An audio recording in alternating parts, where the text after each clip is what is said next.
Hey guys, tonight we're diving deep into the intriguing and complex history of the Joseon Dynasty, a period that shaped so much of what we know about Korea today.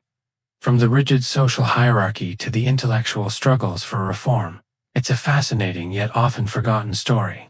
Imagine living in a world where every aspect of your life is dictated by an unyielding system of order and tradition. Would you thrive, or would you find yourself struggling?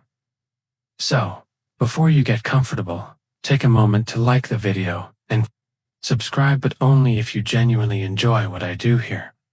Also, feel free to share your location and local time in the comments. Let's see where our journey tonight is reaching.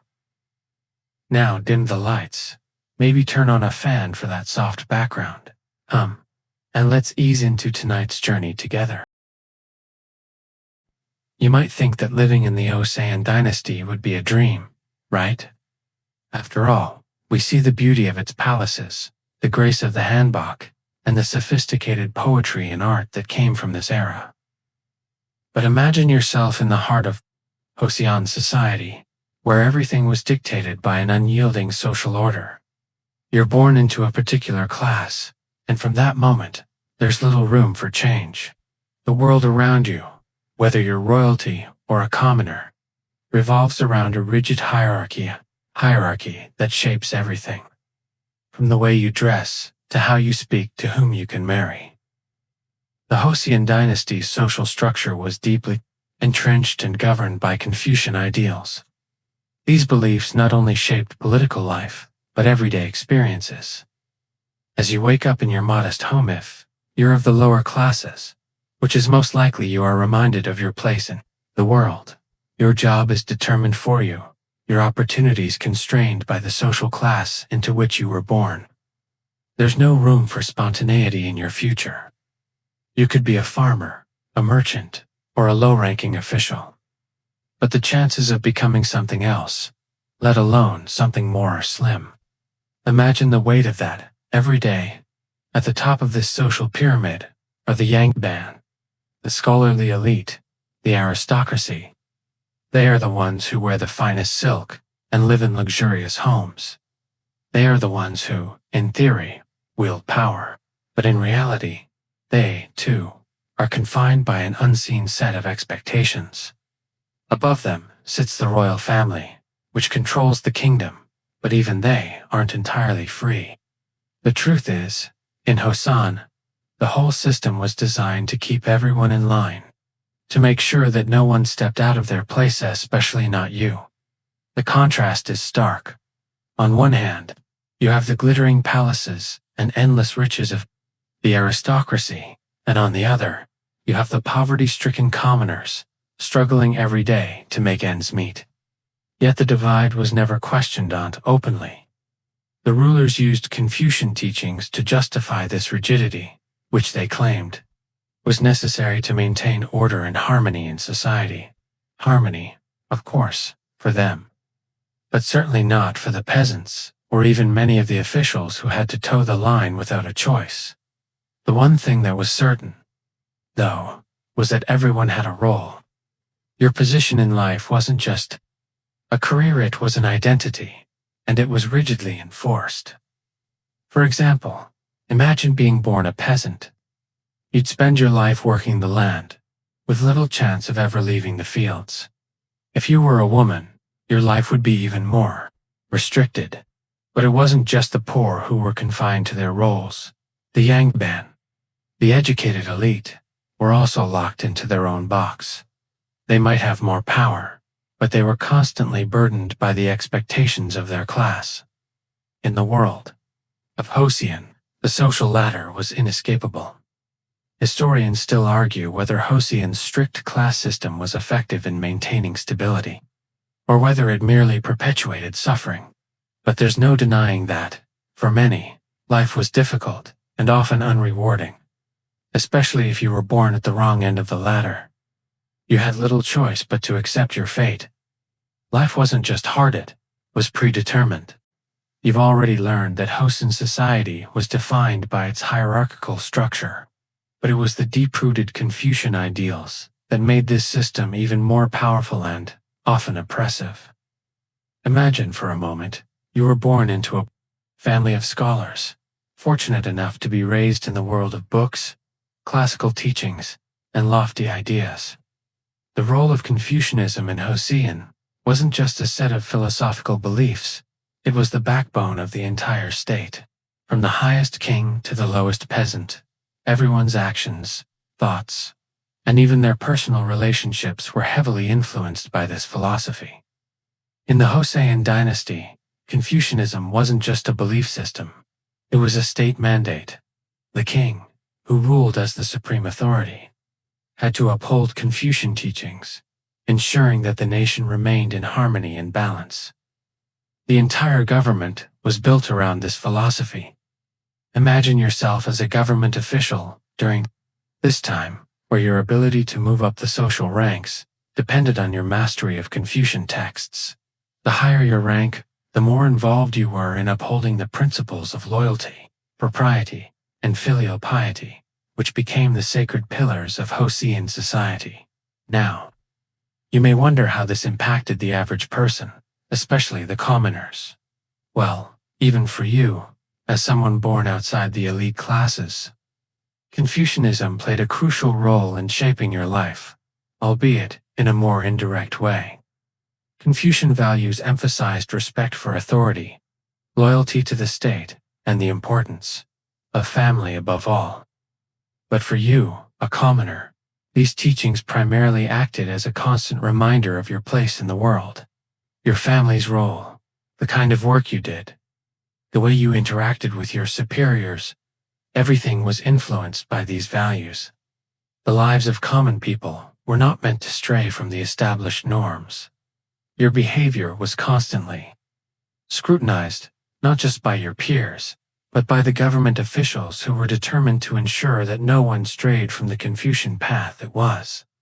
However, in the royal court, where Confucianism truly showed its power, the Joseon kings were not only political leaders, but also moral exemplars. They were expected to embody the very virtues that Confucianism espoused, and their reign was judged not just on their political achievements, but on their ability to maintain this moral compass. Their every action was a reflection of their commitment to Confucian ideals. But here's where things get interesting. The kings of Joseon were not always the paragons of virtue they were expected to be.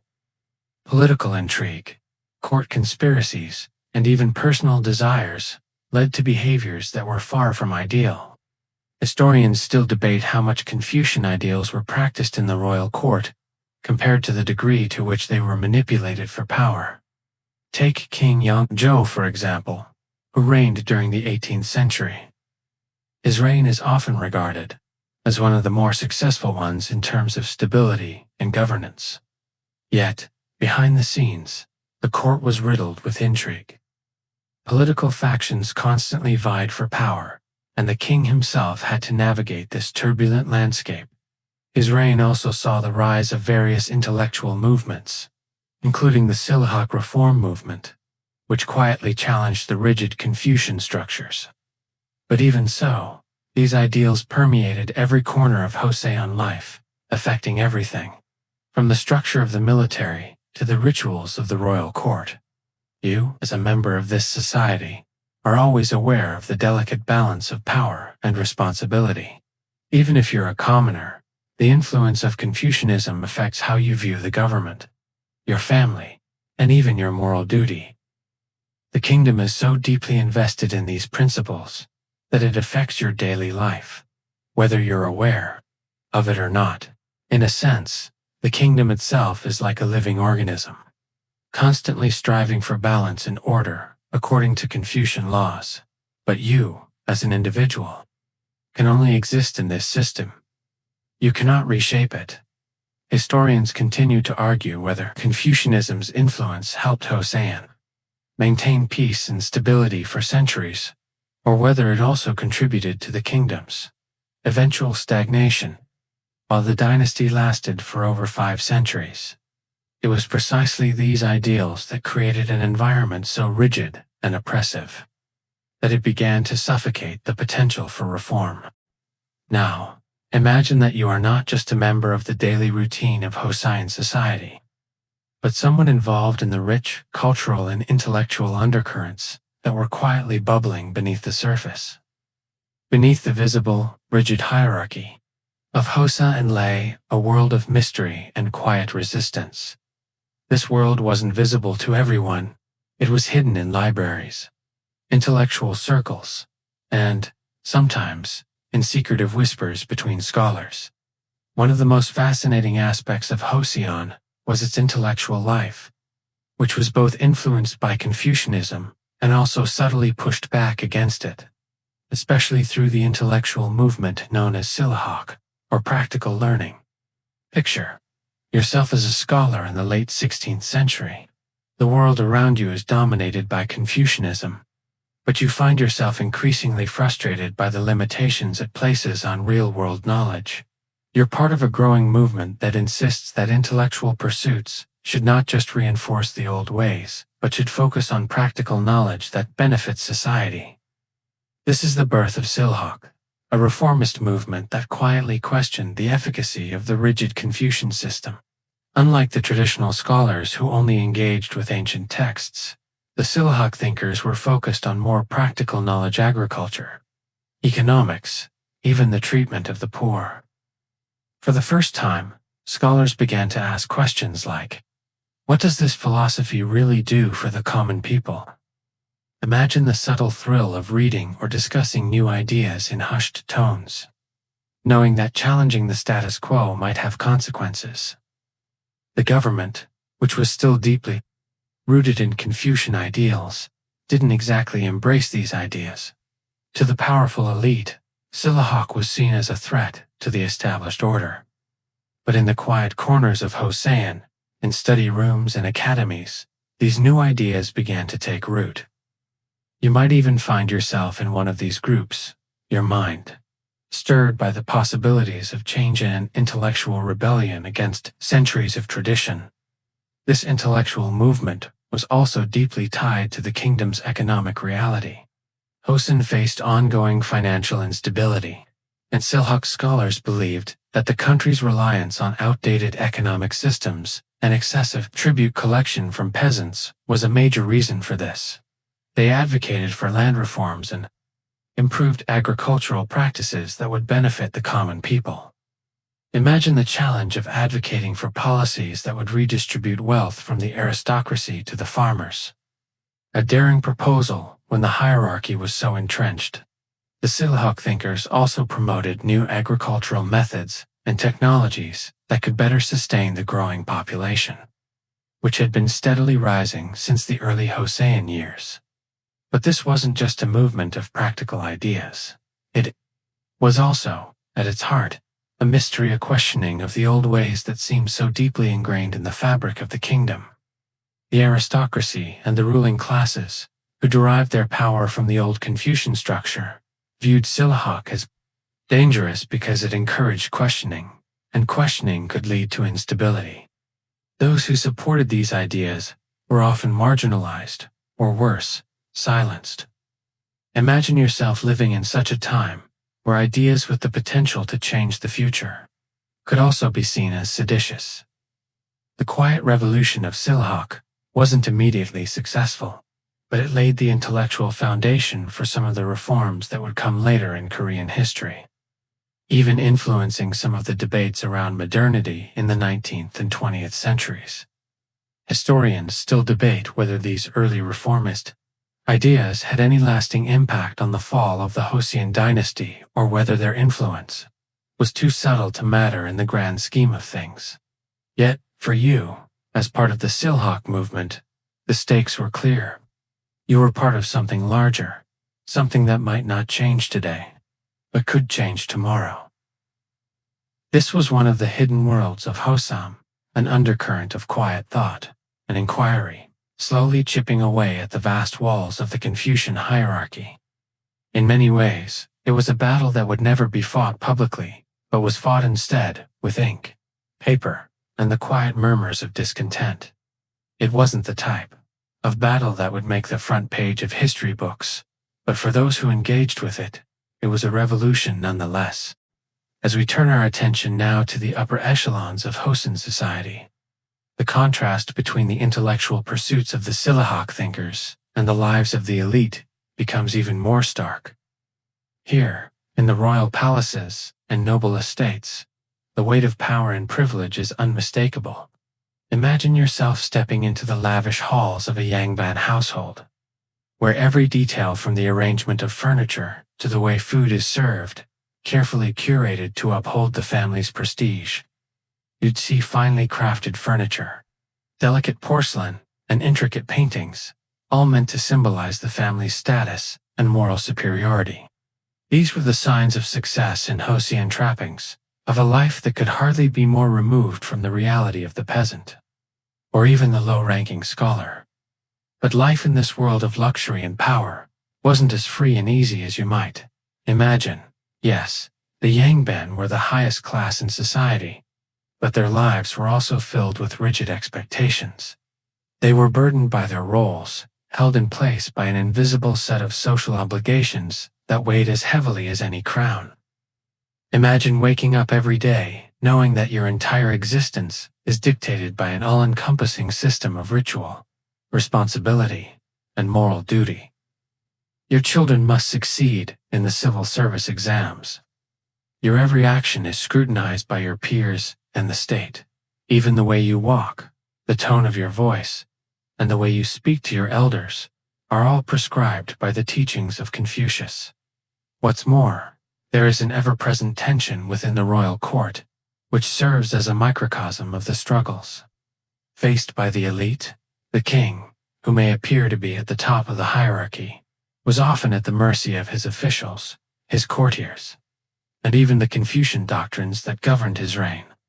Kings like Sejong the Great Hu are celebrated for their achievements, such as the creation of the Korean script, were simultaneously caught in the intricate web of palace politics.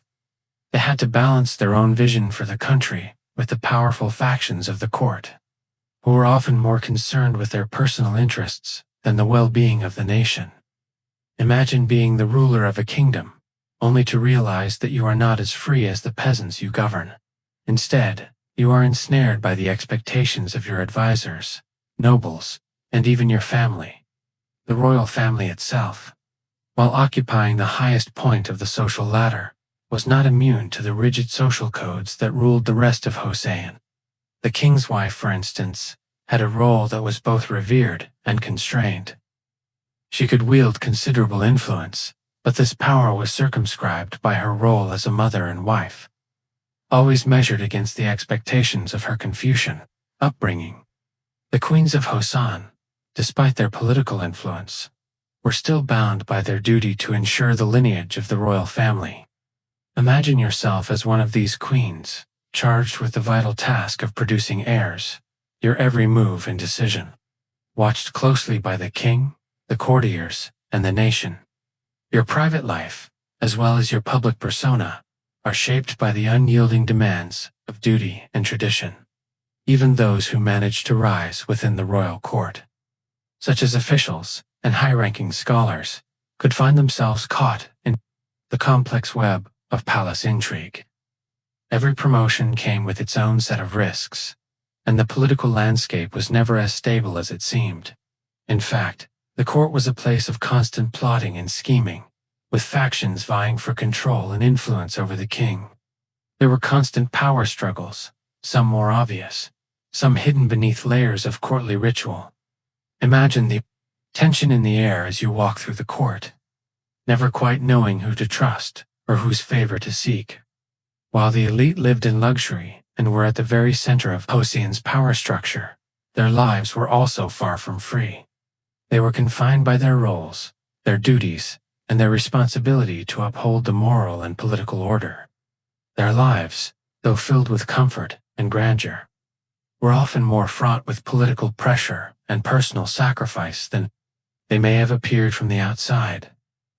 It's a reminder that the outward trappings of wealth and status, or the lavish estate, or the king's throne, can conceal a world of invisible constraints, power struggles, and unseen burdens.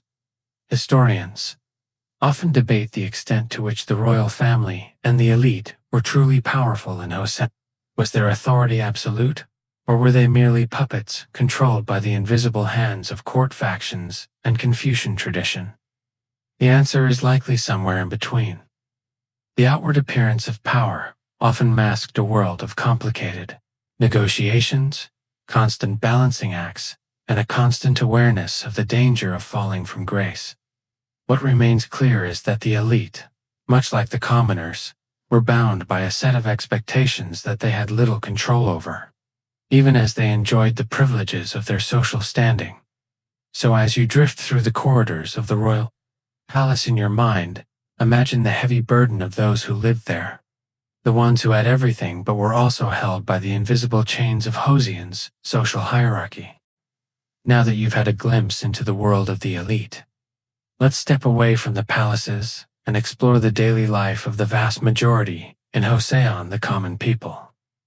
Imagine yourself waking up before dawn, the air still cool and crisp, and the world around you bathed in the dim light of early morning.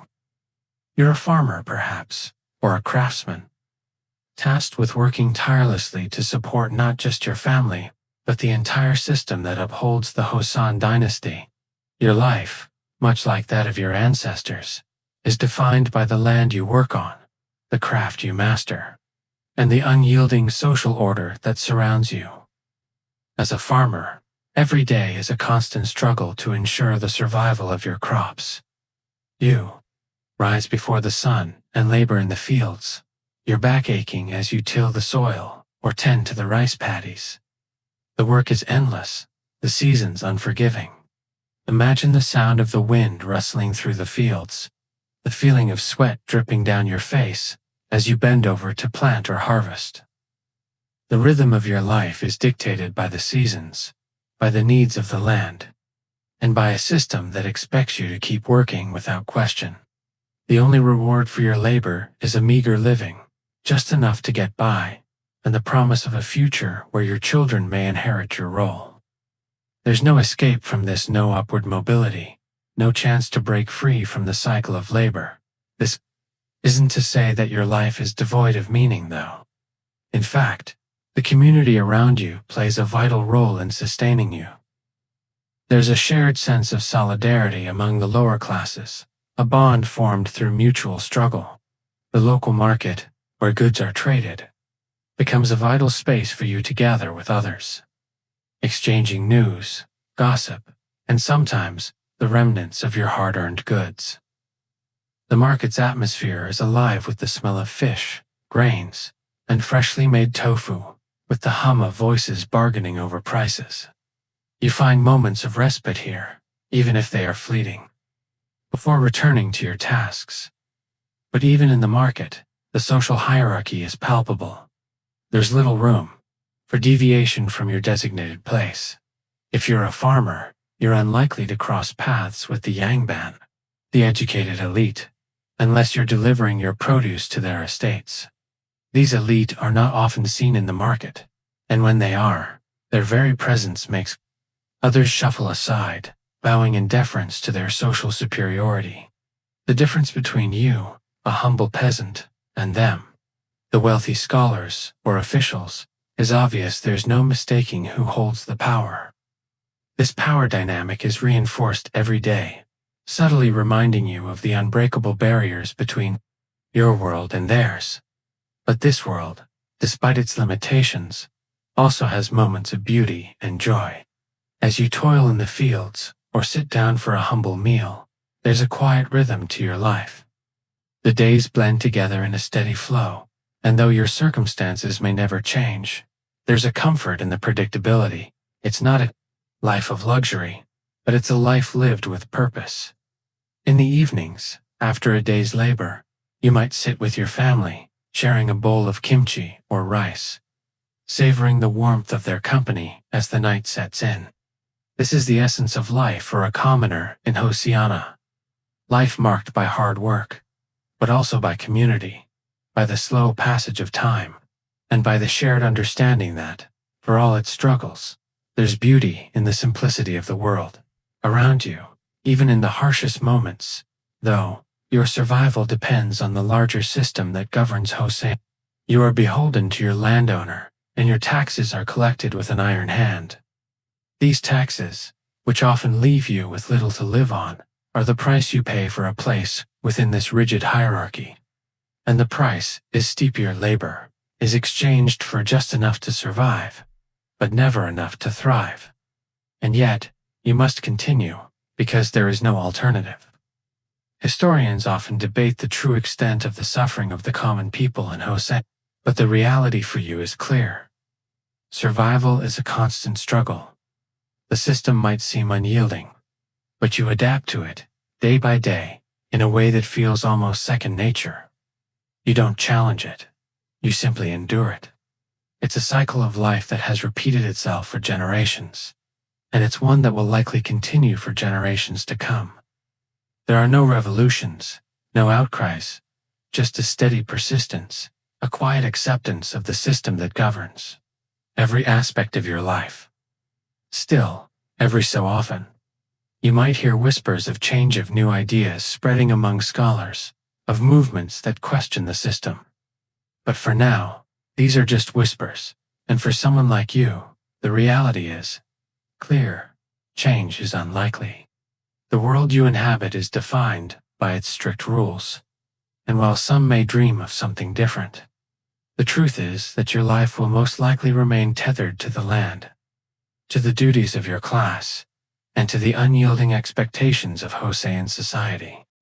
The rhythm of daily life for the commoner is one of hardship and persistence, but even as you toil in the fields or craft your wares, there's another, more insidious layer to Joseon society that impacts you: the ever-present threat of famine.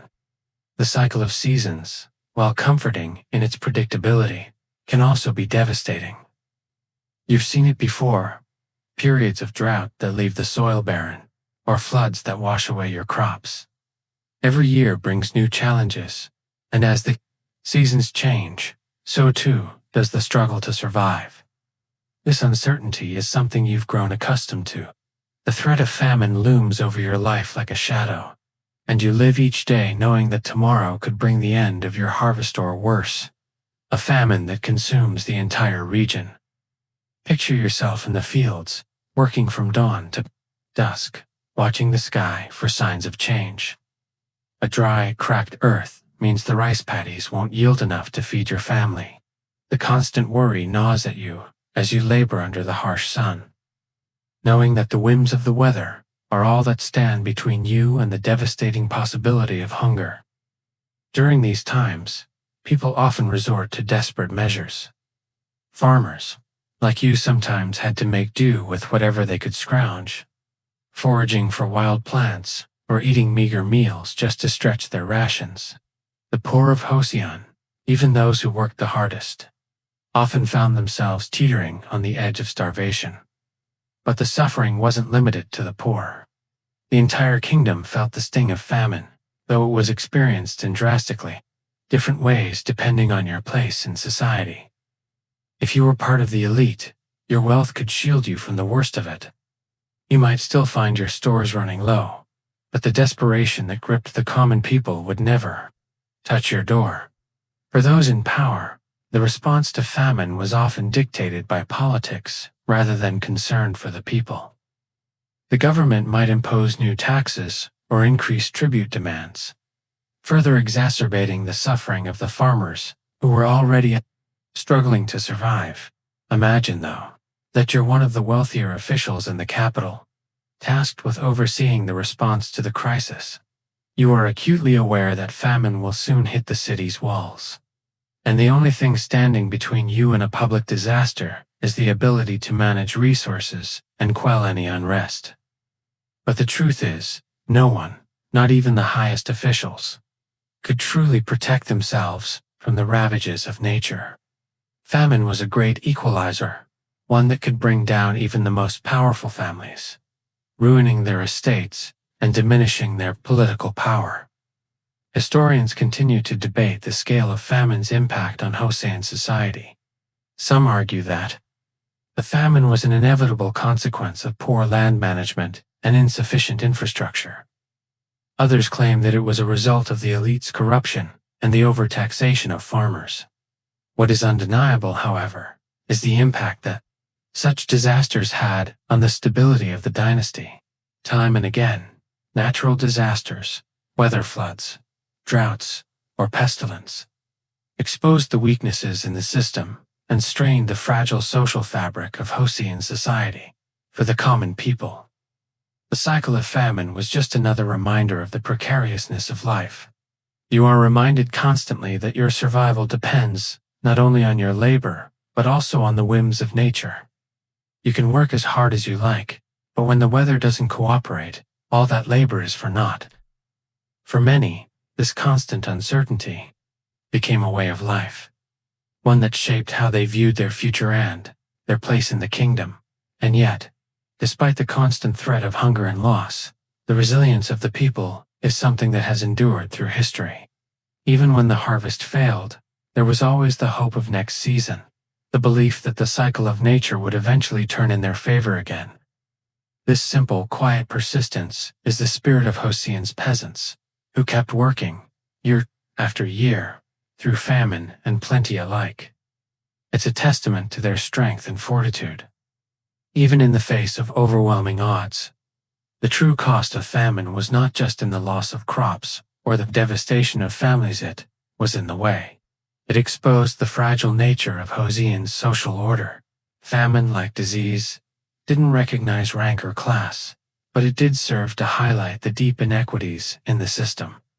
The elite could avoid its worst consequences, but the poor were left to bear the full brunt of nature's fury. This divide between the rulers and the ruled would ultimately fuel the undercurrents of unrest and discontent that simmered beneath the surface of Joseon society for centuries. As the threat of famine looms large, so too does the ever-present tension in Joseon society surrounding the elite's struggle to maintain control. Imagine that you are a scholar, living in the capital, filled with aspirations of passing the civil service exams and becoming one of the coveted officials in the kingdom.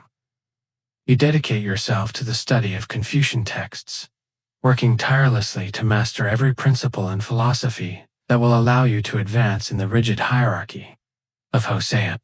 The exams are a brutal test of endurance and intellect, and only those with the right connections and social standing even have a shot at success every day. You pore over your books, filling your mind with the principles of loyalty, propriety, and filial piety, values that dictate not only the path of your academic journey, but your role in society. But the process is far from straightforward. Success in these exams doesn't just depend on your knowledge, it also relies on your family's connections, your ability to navigate the political landscape, and the support you can muster from powerful patrons. Even if you have the intellectual capability, without the right connections, your future could be forever limited. The pressure to succeed is immense. And as you study, you know that your future hinges on the outcome of these exams. You might spend years preparing, sacrificing any semblance of a normal life in pursuit of this singular goal. The weight of expectation is always with you. Your family, your ancestors, and even the wider society place their hopes on your success. And failure means not just personal disappointment, but a fall from grace for your entire lineage. Yet, despite the challenges, there's also a quiet thrill to be found in this intellectual pursuit. As you read the Confucian classics and immerse yourself in the deep philosophical discussions of governance, you begin to understand the subtle complexities of the Joseon system. You begin to see that power, although often in the hands of a few, is an intricate web, one that you can, with enough effort, potentially navigate. Your success isn't just about knowledge, it's about strategy, positioning, and leveraging every bit of social capital at your disposal. But even as you work tirelessly toward your goal, you cannot ignore the growing unrest around you. While you study in the quiet of your room, the city outside the academy is alive with whispers of dissent. Farmers are struggling under oppressive taxes, and rumors of rebellion, quiet but persistent, begin to spread. You can hear it in hushed conversations in the market, or in the eyes of the low-ranking soldiers who guard the city gates. People are beginning to question the structure of the system that has kept them in poverty for so long. You, too, feel the unease, but the weight of your scholarly pursuits keeps you focused. There is little time for such distractions. And yet, you can't ignore the gnawing feeling that something might eventually have to give. For now, though, your path remains clear. You're immersed in your studies, obsessed with passing the civil service exams, and earning your place in Joseon's prestigious bureaucracy. But, like so many others, you are at the mercy of the system. You know that. Without passing these exams, your life will be forever relegated to a life of mediocrity. Success means power, status, and the opportunity to change your destiny. And yet, even as you strive for this success, there's the unsettling realization that you, too, are a cog in the same machine that perpetuates the same social structure that binds the common people in poverty. Historians still argue whether the examination system was truly the great equalizer that it was supposed to be. On one hand, it offered the promise of social mobility, a chance for those with talent to rise above their station. But on the other hand, the system was designed to preserve the power of the elite. It was a game in which only those who had the right family background, the right patrons, and the right education could truly succeed. For many, it was simply an illusion of meritocracy. As you sit in the quiet of your study, surrounded by books and scrolls, you may wonder if this system will ever change. The dream of upward mobility is tantalizing, but the reality of Joseon's deeply entrenched social order makes it clear. For most, success in the civil service exams is not just about hard work and intellect. It's about navigating a labyrinth of privilege, connections, and timing. Success, in this world, is rarely just about what you know. It's about who you know and how well you can play the game. The system has become a cycle, one that perpetuates itself by rewarding those who are already in positions of power, while leaving those at the bottom to struggle for any opportunity to rise. Yet, for you, the scholar, there is still hope, still the dream, that through your diligence and knowledge, you might one day break through. Whether that dream is achievable or not is a question that has yet to be answered by history. As you continue your journey through the intellectual halls of Joseon's bureaucracy, there's another, perhaps darker side to this pursuit of power and status. It's not just the battle for social mobility that defines the elite. It's also the constant battle for control and influence within the royal court itself. The very palace that symbolizes power and prestige is also a place where political intrigue runs rampant. And even the slightest misstep can lead to the most dangerous of consequences. Imagine yourself, not as a scholar, but as an ambitious court official, someone who has managed to secure a position in the royal palace. The work here is heady. You're surrounded by the trappings of power, the silken robes of nobility, and the regal beauty of the palace's gardens. But despite the grandeur, there is no escaping the tension in the air. You have just entered the world of Joseon's political elite, and you quickly realize that your survival here depends not just on your intellect or ability to serve the king, but on your ability to navigate the intricate webs of alliances, favors, and even betrayals that exist within the court. As you walk through the palace corridors, you see the shadows of the past and the future looming over every corner. The stakes are high, and in this environment, one wrong move can mean disgrace or worse. The court, much like the rest of Joseon, society is divided into factions, each vying for the king's favor and influence.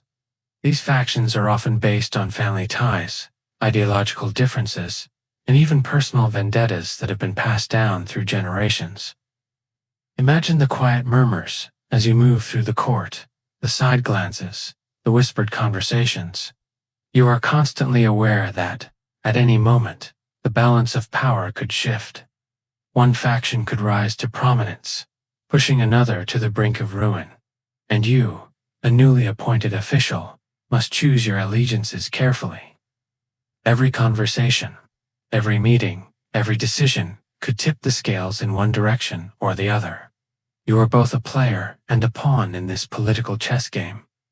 Behind closed doors, there's a harsh reality. Power is never certain. Kings are often manipulated by their advisors and the royal family, despite its outward appearance of absolute authority, is riddled with its own internal strife. Even the king, the supposed supreme ruler of Joseon, is sometimes little more than a figurehead.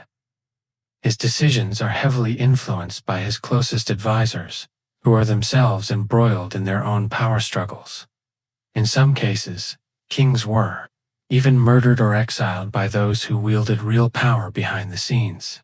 For example, King Guanghai, who reigned during the early 17th century, was removed from the throne in a coup despite his relative popularity.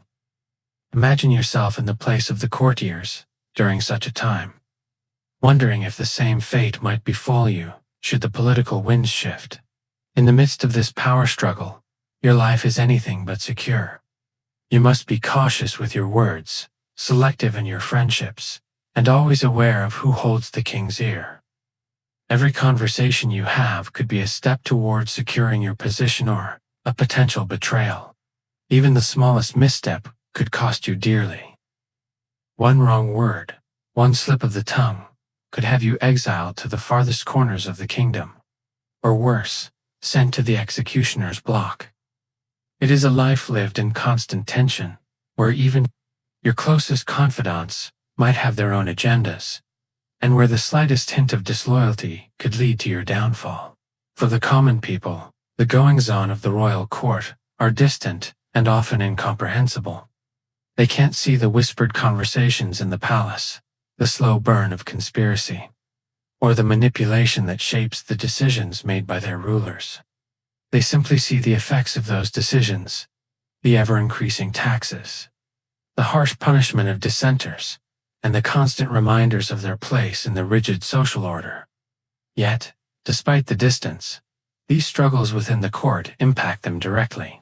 Every shift in power can lead to changes in policies that affect everyone, from the scholar vying for a position to the peasant struggling to make a living.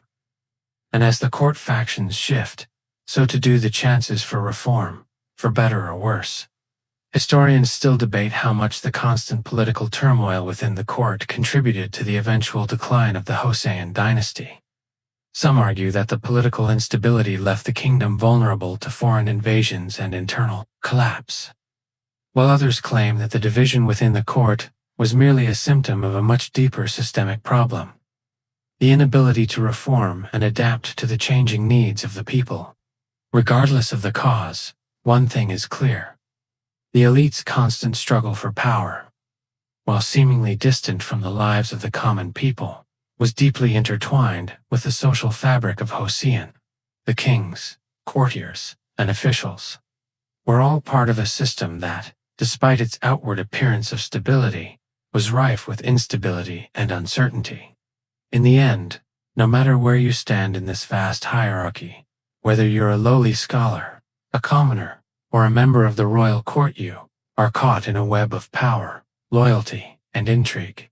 And while the royal palace may seem like a place of splendor, it's also a place where every decision, every alliance, and every whisper could change the course of your life forever. By now you've seen the intricacies of Joseon's political life and the profound impact of the Confucian hierarchy. But there's an element that underpins every layer of this society: the fear of rebellion. The idea of rebellion, in any form, was anathema to the very foundations of Joseon, where stability was sacred and order was paramount. Yet, despite the overwhelming power of the state, the ruling classes had to contend with constant, simmering discontent. Imagine yourself as a member of the lower classes, someone who sees the disparity between the lives of the elite and your own struggle to survive. There are moments when the weight of oppression feels unbearable, and the whispers of rebellion, though dangerous, become hard to ignore. The lower classes, especially peasants, were often the ones who felt the brunt of the kingdom's policies. They worked long hours in the fields, gave up much of their crops to taxes, and were constantly at the mercy of the weather. Yet their lives were dictated by the demands of the state and the landowners. With every season's harvest came the burden of taxation. The government expected to take a significant portion of the produce, leaving the farmers with little to feed their families. Even in times of famine, the tax burden remained, and the peasants, who were already struggling to survive, were left to face the consequences alone. This constant cycle of hardship bred resentment that over time began to find its voice. Though open rebellion against the government was virtually impossible for the common people, there were small uprisings, protests, and revolts that erupted from time to time, fueled by the desperate need for change. These uprisings, though often short-lived, were deeply significant. They were the manifestation of a boiling frustration that the elite simply could not ignore. One such rebellion, the Donghak Peasant Revolution in the late 19th century, was a particularly noteworthy example. Though it occurred after the Joseon Dynasty had already begun to falter under pressure from foreign powers, it revealed just how deep the dissatisfaction of the common people ran. The Donghak movement, born out of the religious and political dissatisfaction of the peasantry, gathered momentum as it challenged both the foreign presence in Korea and the oppressive social order. Imagine yourself among the peasants rising in revolt, no longer willing to endure the unbearable weight of poverty and neglect. You join the protest, not just for a better life, but for a chance to be heard, to finally break free from the system that has kept you silent for so long in the context of Joseon's rigid hierarchy. Any rebellion was a dangerous act, one that could result in brutal retribution. The government's response was often swift and merciless. Rebellions were crushed quickly, and the perpetrators were punished severely, sometimes with execution or exile. Yet, the fact that these uprisings occurred at all was a testament to the growing tension within Joseon society. The ruling elite, despite their wealth and power, could not completely suppress the desires for change that simmered beneath the surface. The system, though designed to be unyielding, had cracks that could, at times, widen into fractures. And though the elite rarely recognized the depth of the common people's frustration, the threat of rebellion was a constant reminder that power, no matter how entrenched, is never invulnerable. What's fascinating is that these uprisings were not just about a desire for economic relief or better conditions. They were also about the rejection of the very social order that defined Joseon society. The peasants, particularly in movements like Donghak, sought to overthrow the Confucian structure itself, which they viewed as a system that perpetuated inequality and cruelty. Imagine the radical thought of questioning a system that has been in place for centuries, a system that defines who you are, what you can do, and where you fit in society. For the common people, the rebellion wasn't just about food or taxes, it was about dismantling the very structures that kept them in chains. Historians still debate the extent to which these uprisings were indicative of a broader, systemic failure within Joseon. Some scholars argue that these rebellions were more a response to the external pressures on the kingdom, such as the influence of foreign powers like China and Japan, than a sign of deep dissatisfaction with the social structure itself. Others believe that these movements were an early indication that the Confucian system, which had governed Joseon for centuries, was slowly being questioned and was ultimately unsustainable. Whatever the case, these moments of unrest are a stark reminder of how even the most seemingly invulnerable systems can be challenged. They reveal the cracks that exist beneath the surface, and they show that no matter how deeply entrenched a hierarchy is, it will always be subject to the pressure of those beneath it. The government's response to such revolts often involved not just brute force, but also propaganda. The ruling elite would paint the rebels as misguided, or even as enemies of the state, framing their resistance as a threat to the very fabric of Joseon society. By discrediting the rebellion and its leaders, The elite sought to maintain their legitimacy and keep the public on their side. However, such tactics were rarely successful in the long term. Despite their attempts to suppress rebellion, the social and political issues at the heart of these uprisings remained unresolved. The cycle of oppression continued, creating fertile ground for future revolts and reforms. Ultimately, these uprisings represent a moment in Joseon's history when the cracks in the system became too significant to ignore. Though the uprisings were quelled, the discontent that gave rise to them lived on, slowly eroding the foundations of the dynasty. And though they were often brutally suppressed, they marked the beginning of a much larger wave of change that would eventually lead to the end of the Joseon Dynasty and the beginning of a new era in Korean history.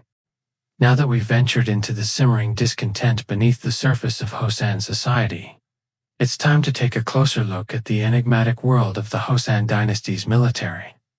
This might seem like an odd detour, especially given how the elite and the scholars dominate the narrative of Joseon's historical structure.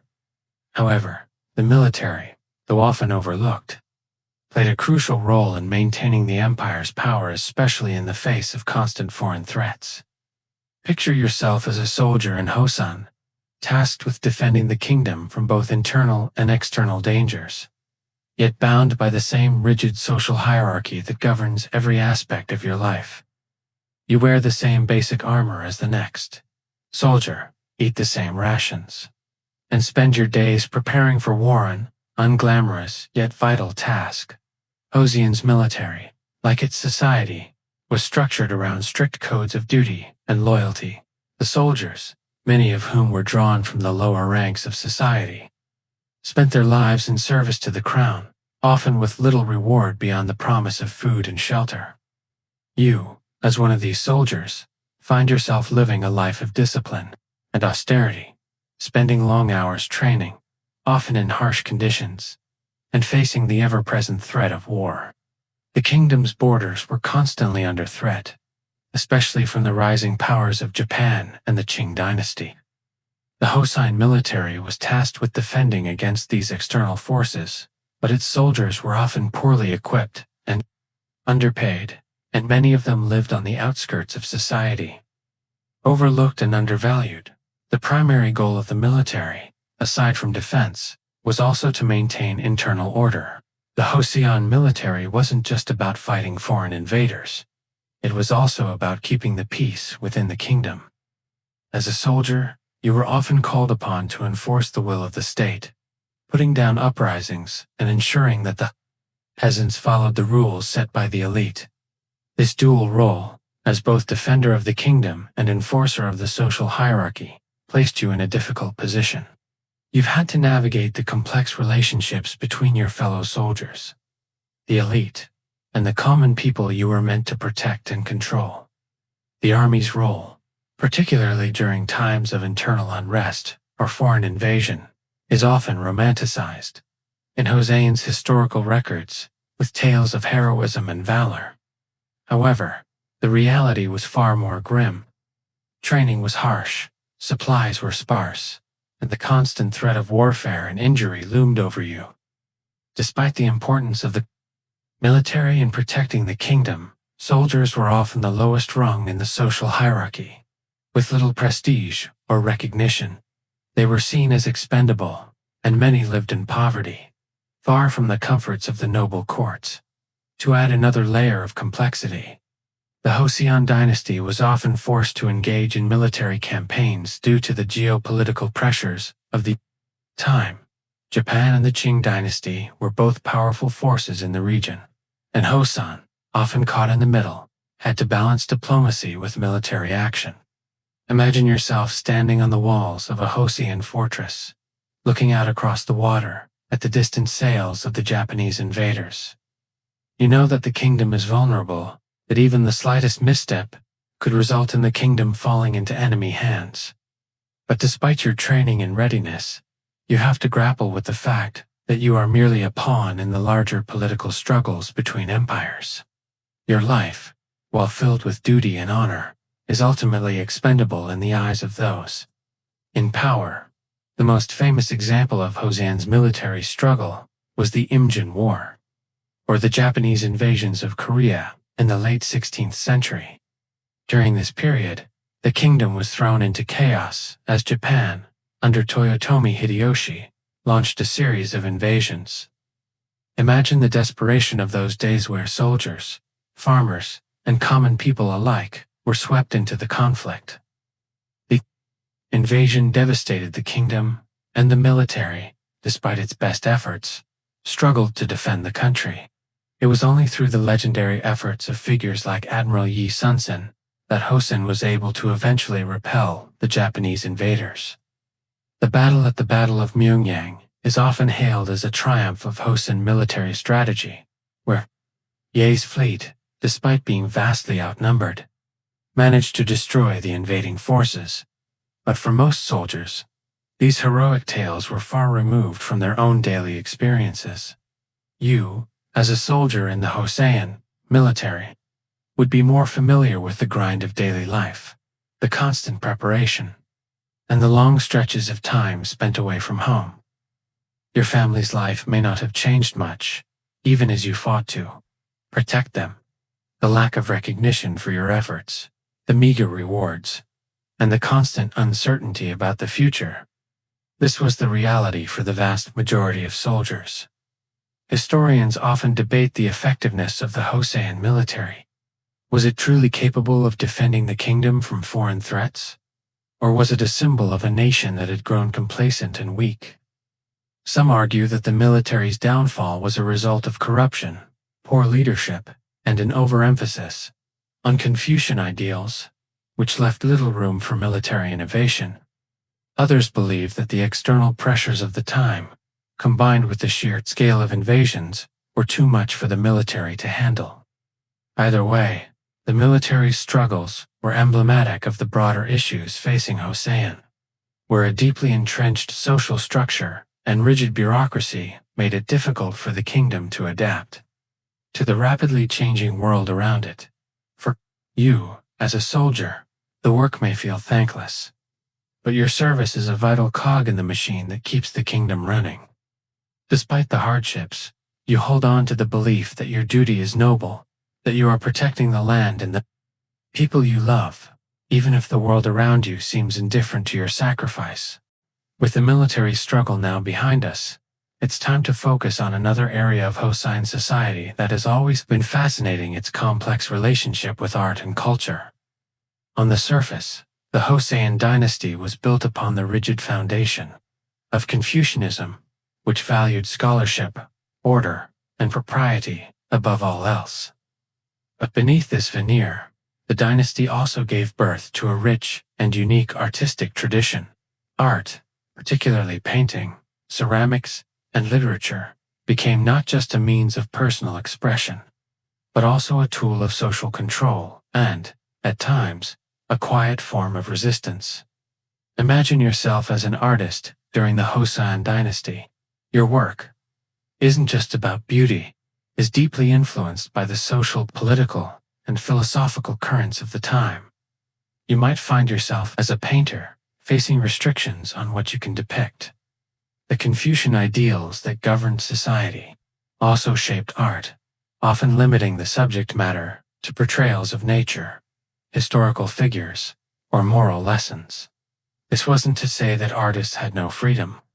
Instead, they were expected to capture the essence of nature and humanity in a way that conformed to Confucian ideals. The idea was to reflect the harmony and order of the world, even if the world itself was far from peaceful. The very act of painting a landscape, for example, could be seen as a form of meditation, a way to reflect the natural balance that was at the heart of Confucian philosophy. Imagine the quiet hours you would spend in your studio, brushing delicate strokes of ink onto paper, painting a tranquil mountain scene or a quiet village. The brushwork is fluid, graceful, a dance of thought and action. Your subject matter might be simple, but there is always a deeper meaning to your art.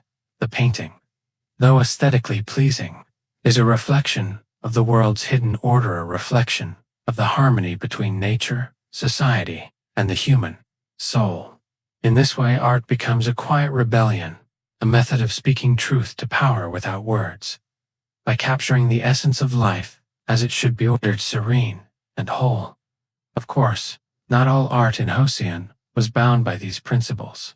In the midst of a tightly controlled society, there were also artists who pushed against the boundaries. During the late stages of the dynasty, particularly as the kingdom faced increasing internal instability and external threats, a more rebellious streak began to emerge within the art world.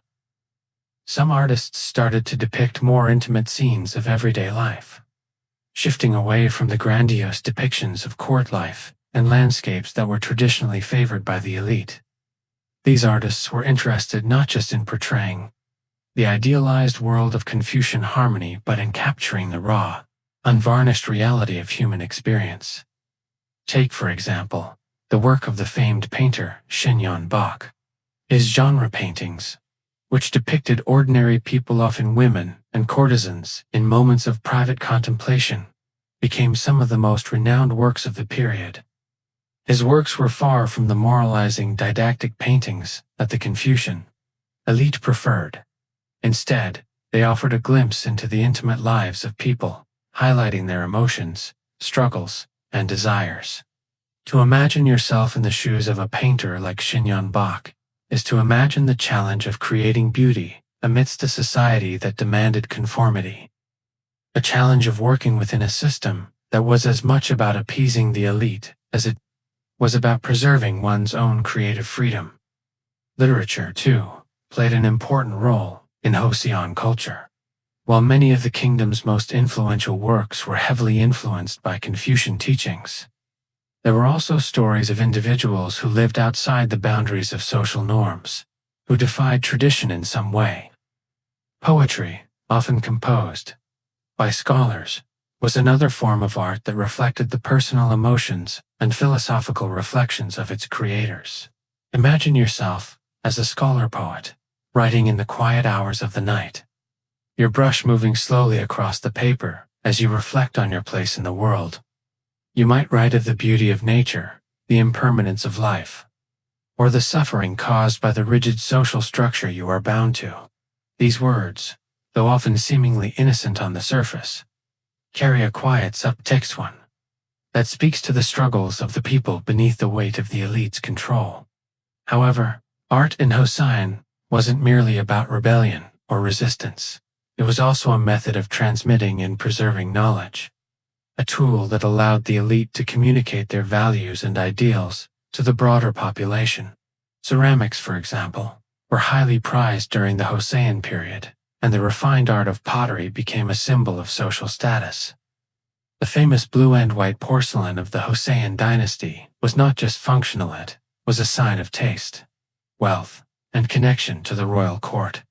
As a potter, you would work tirelessly to create beautiful pieces that reflected the perfection of nature, and your work would be displayed in the homes of the elite to demonstrate their sophistication. What's fascinating about Joseon art is that, for all its conformity to Confucian ideals, it also contains these moments of individuality, rebellion, and subtle critique of the social order. It's a duality that runs through the very core of the dynasty. On one hand, the need for order, discipline, and unity. On the other, the quiet yearning for personal freedom, the desire to capture the human experience in all its complexity. Historians still debate the role of art and culture in the decline of the Joseon dynasty. Was art merely a reflection of the times, or did it play a role in subtly challenging the rigid social structure? Some scholars argue that the creative push of artists like Joseon Dynasty represented an early cry for change, a call to acknowledge the humanity of the common people and the flaws within the system. Others contend that Joseon's art and culture served as a way to maintain the status quo, reinforcing the ideals that held the dynasty together, albeit with a touch of individual expression. As you step back from the quiet world of Joseon's artists, you realize that, for all the control the elite exercised over society, there was always room for subtle resistance. Art, in all its forms, became a vehicle for personal expression and societal commentary, sometimes offering a vision of idealized beauty, other times revealing the cracks beneath the surface of this tightly bound society. As you ponder the role of art in Hosein society, it's time to turn our attention to one of the most significant aspects of this dynasty, the role of the royal family. The royal family's influence over Hosein was immense, yet their power was not without its struggles, both internally and externally. Imagine being a member of the royal family, living in the grand palaces surrounded by luxury and decorum, but always acutely aware that your very existence and power are fraught with danger. The lives of the kings and queens were far from the serene images that history often paints. In reality, they were often embroiled in palace intrigue, political power struggles, and even violent conflict. The kings of Joseon were not absolute monarchs. Despite their title as the highest authority in the land, their reigns were often subject to the whims of powerful court factions, advisors, and even the Confucian system. It's a world where loyalty is constantly questioned, and even the most loyal servants might turn on you if the political tide shifts. Imagine, for example, being King Hai, who ruled during a turbulent period of Joseon's history. Though he was a competent ruler, his reign ended in disgrace when a coup removed him from power. Hai was forced into exile, despite having done much to strengthen the kingdom's position in a time of external threats. His story is a reminder that, in Joseon, power was as fragile as it was fleeting. For the royal family, the greatest challenge often came from within. The court was filled with scheming factions, each vying for influence over the king. Advisors, ministers, and even other royal family members often engaged in power plays, looking to secure their own positions at the expense of others. The queen, for example, while enjoying a high status, was often not as free as one might imagine. Despite her power as the king's wife, her role was confined by Confucian traditions. She was expected to produce an heir to the throne to ensure the dynasty's continuation, but she was also subject to immense political pressure. Imagine being a queen who must balance the demands of her role with the reality of palace politics, knowing that the wrong alliance or misstep could lead to your downfall. The lives of the princes and princesses, too, were filled with uncertainty. While their future might have appeared secure, their lives were far from easy. You could be born into royalty, but your future could be determined by the whims of your father, your advisors, or even your enemies within the court. There were many cases where princes were sidelined or even executed due to palace politics. Royal succession was never guaranteed, and a prince who was seen as a threat could easily be removed to make way for another. It was a dangerous game of survival, where family ties were often strained by the need to maintain power. For the royal family, the palace itself became a labyrinth of intrigue. As a member of this family, you would constantly be navigating a web of conspiracies and shifting allegiances. One of the most infamous examples of this is the case of King Seo, who is remembered for his violent rise to power. Sejo's coup in 1455, which saw him overthrow his young nephew King Danjong and seize the throne for himself, became one of the most notorious moments in Joseon history. King Danjong, once the rightful heir, was imprisoned and later executed under Seo's orders. This event marked the beginning of a long history of internal royal strife, where betrayal and violence were often the keys to securing the throne. This type of political maneuvering wasn't unique to the royal family. The entire court was a breeding ground for intrigue, where ministers and advisors would often resort to bribery, assassination, and even deception to gain power. Imagine being an official walking through the palace corridors, knowing that the slightest misstep could cost you your position or worse. You would be expected to be loyal, of course, but loyalty in such a setting was always a tricky thing to maintain. One of the most dangerous aspects of life in the royal court was the constant tension between public loyalty and private ambition. One's survival depended not only on one's ability to serve the king, but on how well you navigated the politics of the court, which were often fraught with backstabbing and subterfuge. This constant instability took a toll on the royal family. Kings and queens were often ill-prepared to deal with the pressure of maintaining their power, and many struggled with the weight of their responsibilities. Some kings, like King Yongzhou, were known for their efforts to stabilize the kingdom, but even they had to contend with the internal conflicts that plagued the court. Despite their efforts, these kings were never completely free from the shadow of intrigue, and when the stability of the throne was threatened, it was not only the royal family that suffered, but the entire kingdom. These internal struggles created a kingdom in constant flux, a place where even the royal family had little certainty or peace. In the context of all this political turmoil, the role of the royal family becomes clear. They were both the symbol of the kingdom's strength and the embodiment of its vulnerability. Their power, though immense, was never absolute. They were constantly at the mercy of the political landscape, their reigns often shaped by the competing factions within the court. And as a member of the royal family, you lived with the constant awareness that your position, no matter how high, was never secure. In Joseon, kings and queens were as much subjects of the system as those who served them. Historians debate the extent to which the royal family's internal struggles contributed to the eventual decline of the Joseon Dynasty. Some argue that the political instability caused by palace intrigue weakened the central authority, making it vulnerable to external threats. Others believe that the internal division within the royal family reflected a broader problem of governance failed to adapt to the changing needs of the kingdom. However, one thing is certain: the royal family, despite its outward grandeur, was not immune to the political chaos that swept through the courts of Joseon. As we move forward through the complex world of the royal family, it's important to consider another crucial aspect of Joseon society: the role of gender and the harsh realities that women faced under the confines of a deeply patriarchal system.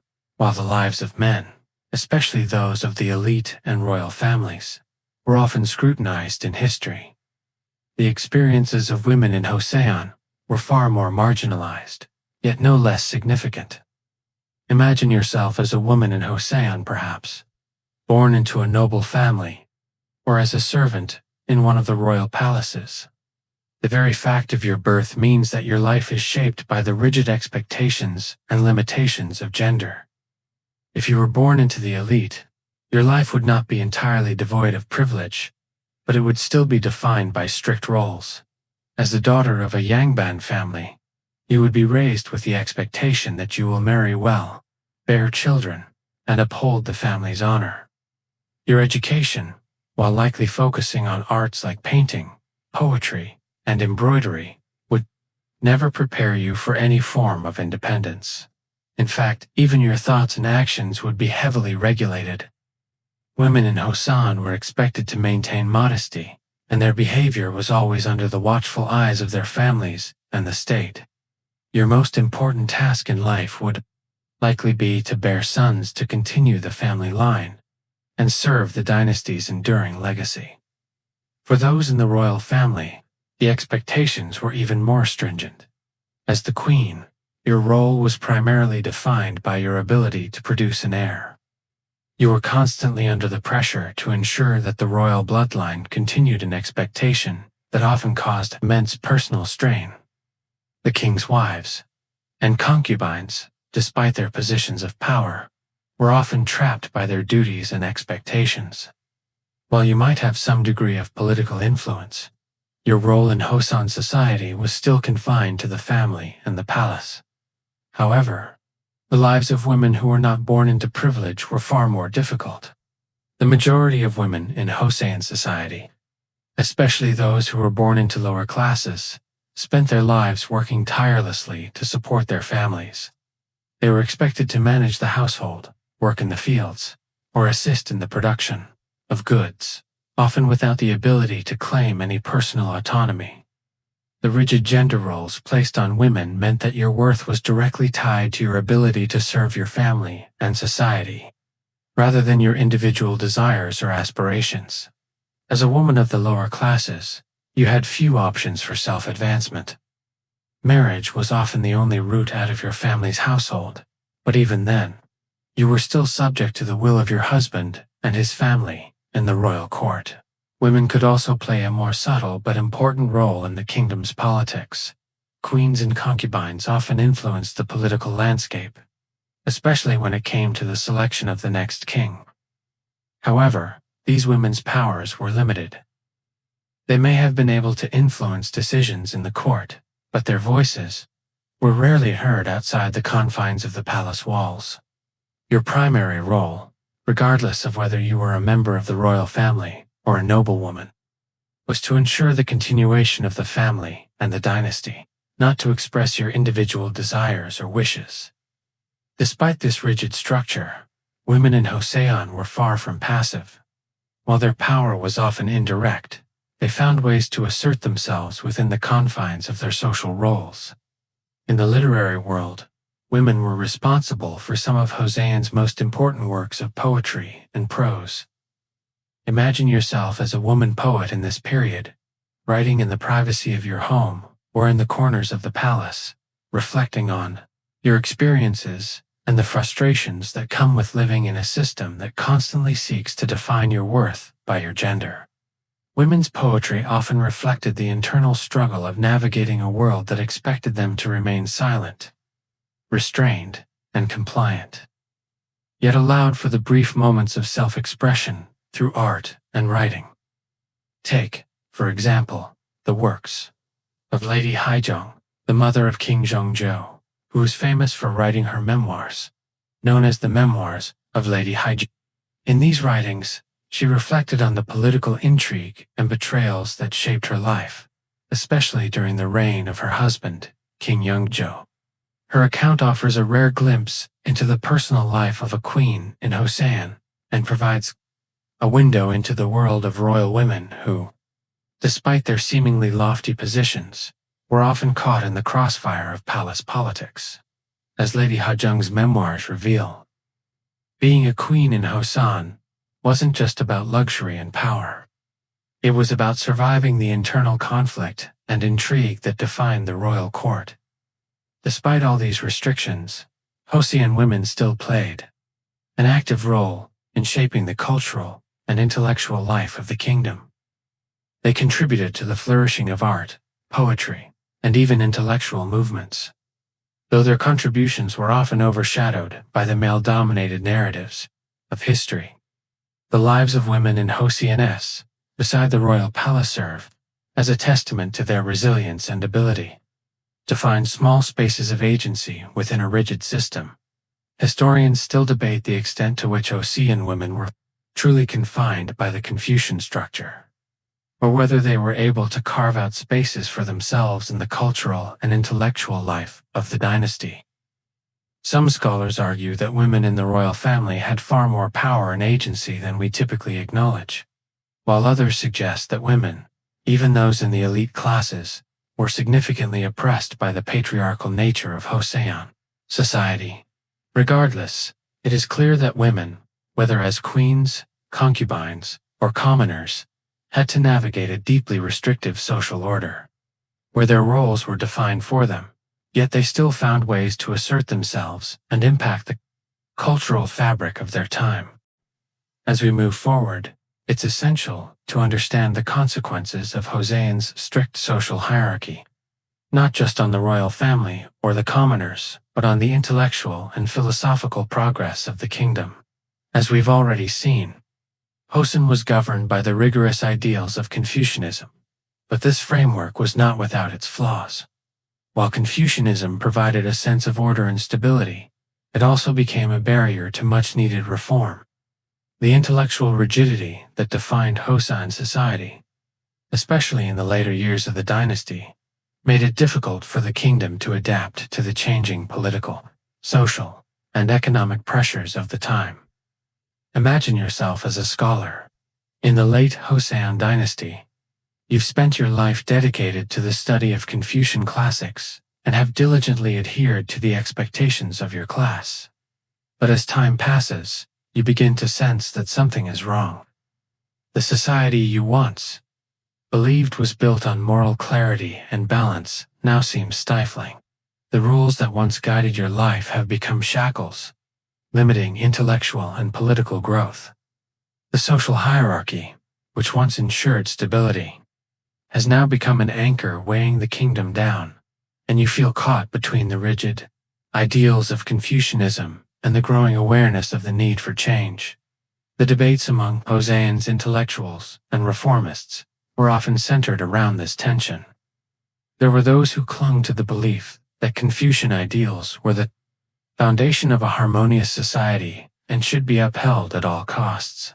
But as external threats grew from the encroaching influence of foreign powers like Japan and China to the internal challenges of a decaying economy, many reform-minded thinkers began to argue that the old ways were no longer sufficient. Imagine, as a scholar, debating with your peers, arguing that the Confucian structure needed to evolve. The traditional belief in hierarchy and rigid social roles might have made sense in a more stable time. But the world was changing, and you understood that the kingdom needed new ideas to survive. One of the most important intellectual movements to emerge in the late Joseon period was the Silhak or practical learning movement. This was a call to reform the stagnant Confucian system and address the practical needs of the country. Scholars within the Silhak movement argued that Joseon needed to move away from purely theoretical Confucian thought and focus more on practical matters such as agriculture, economics, and governance. They emphasized the importance of using knowledge and science to improve the country's infrastructure and economy. As a scholar in this movement, you might focus on things like land reform, advocating for the redistribution of land from the aristocracy to the common people. You might argue that the aristocracy's accumulation of wealth and land was harming the kingdom and that social and economic reform was necessary for survival. However, this intellectual push for reform was met with significant resistance. The Confucian elites who held power in the royal court and the aristocracy were reluctant to give up their privileges. For them, the social order wasn't just a set of ideas, it was their foundation, the very structure that allowed them to maintain their power. These elites viewed the Silhak thinkers as dangerous radicals, and their efforts to challenge the status quo were seen as a threat to the very fabric of Joseon society. As you continue in the intellectual circles of the time, you realize that your ideas are not easily accepted, even though you can see the flaws in the system, even though you know that change is needed. The resistance is strong. Imagine trying to bring new ideas into a world so entrenched in tradition. The power of the Confucian system, with its emphasis on hierarchy, duty, and the status quo, could not easily be undone. Your challenges would feel overwhelming, as your reformist ideas constantly bump up against the walls of old thought, but at the same time, you would also feel the pulse of change within the kingdom, the growing realization that the old ways could no longer sustain Joseon. Despite the resistance, Silhak thinkers slowly made their mark, and their ideas began to influence not just intellectuals but also some of the more progressive elements within the government. Their focus on practical, real-world solutions to problems like agricultural inefficiency and class disparities would eventually help shape some of the reforms that took place in Korea during the 19th century. As the kingdom began to face the inevitable realities of modernization. Still, the effects of Silhak were limited. Even with growing support, its intellectual leaders were stifled by the conservative elements within Joseon. The kingdom's resistance to change was too strong, and many of the reforms called for by the Silhak movement were either ignored or delayed. By the time Joseon began to recognize the need for change, it was already too late to avoid the inevitable decline of the dynasty. Historians often debate whether the Silhak movement, or intellectual reform movements in general, were enough to changed the course of Joseon's history. Some argue that their efforts were too little, too late, and that the forces of tradition were too powerful to overcome. Others believe that these intellectual challenges laid the groundwork for later reforms influencing Korea's eventual modernization in the late 19th and early 20th centuries. But whatever the case may be, the rise of Silhak and its critique of the Confucian system represents a pivotal moment in Joseon history, a moment when intellectuals began to question the very foundations of the dynasty and the kingdom's ability to adapt to the changing world. For you, as a scholar in this period, the question would not be whether reform would come, but how you would navigate a system that seemed impervious to change. The weight of tradition, of family duty, of social norms, it would all feel like a heavy burden that you could neither escape nor fully carry. Yet, even within this system, you would find small ways to make a mark, to plant seeds of change that might one day grow into something larger. Despite the resistance, the intellectual pursuit for a better future continues. As we reach the final stage of our journey through the Joseon Dynasty, it's time to reflect on the legacy of this once mighty kingdom. Despite its eventual collapse, the Joseon Dynasty left an indelible mark on Korean history, shaping the culture, governance, and social structure that continue to influence Korea to this day. The questions about whether Joseon's strict hierarchy, its Confucian ideals, and its eventual resistance to change were the reasons for its decline are still up for debate. However, as you walk through the remnants of the kingdom, the quiet palaces, the ancient streets, the empty fields, you begin to sense the complexity of this once great society and how its legacy persists even in the modern era.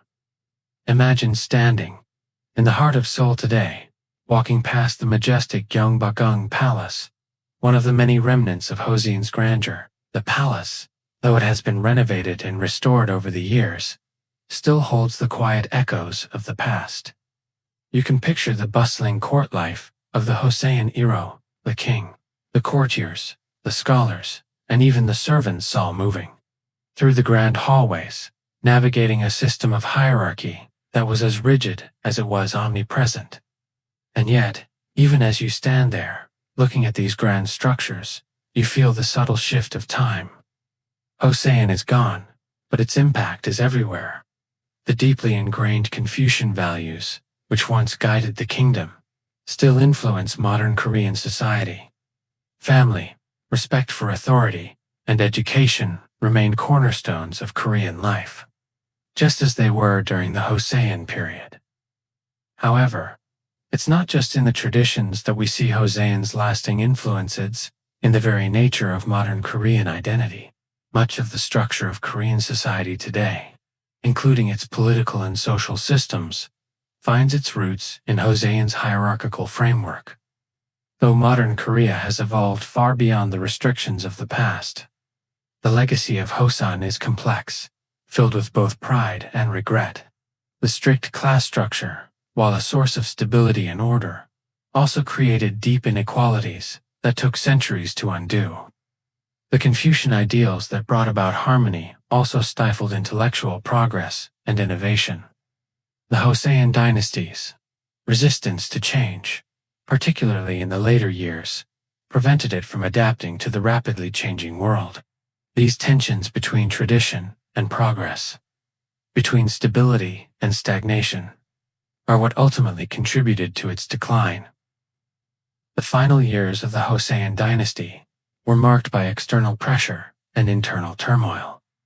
As foreign powers, such as Japan and China, began to impose their influence on the Korean peninsula, the once mighty Joseon state struggled to maintain its sovereignty. The rigid Confucian system, while effective in maintaining internal order for centuries, was ill-equipped to handle the external forces that sought to reshape Korea's place in the world. The inability of Joseon to reform and modernize in response to these external threats hastened its downfall.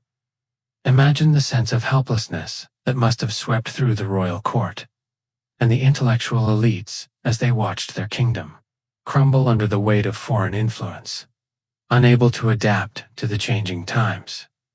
The fall of Joseon was not a single event, it was a slow, painful process that took decades to unfold.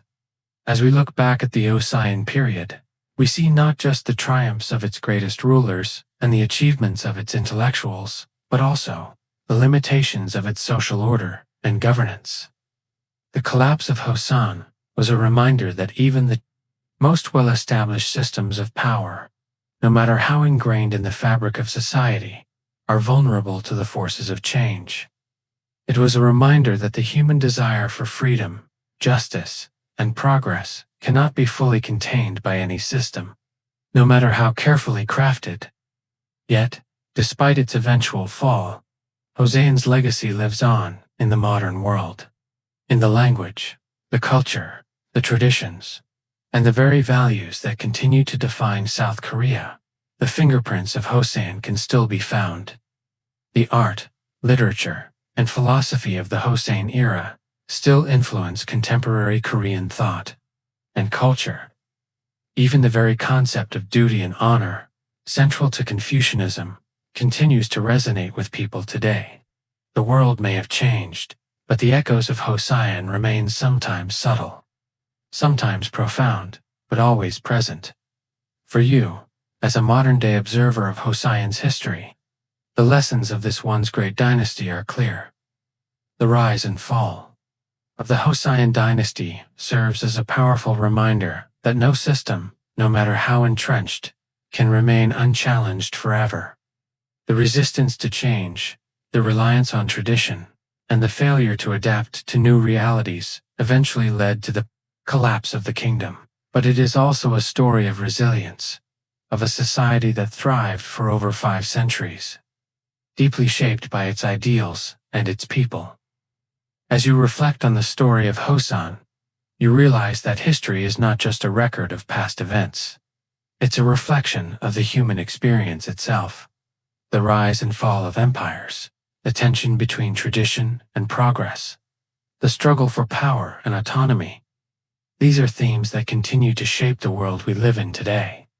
And while the Joseon dynasty may no longer exist, its impact is still felt in the quiet traditions of Korean society, in the lessons we can learn from its successes and failures, and in the ongoing journey of a people who continue to shape their own future. Now, as you prepare to drift off to sleep, let the quiet echoes of Joseon's history fade into the background, knowing that the lessons of the past, much like the soft whispers of a dream, continue to shape the world around us.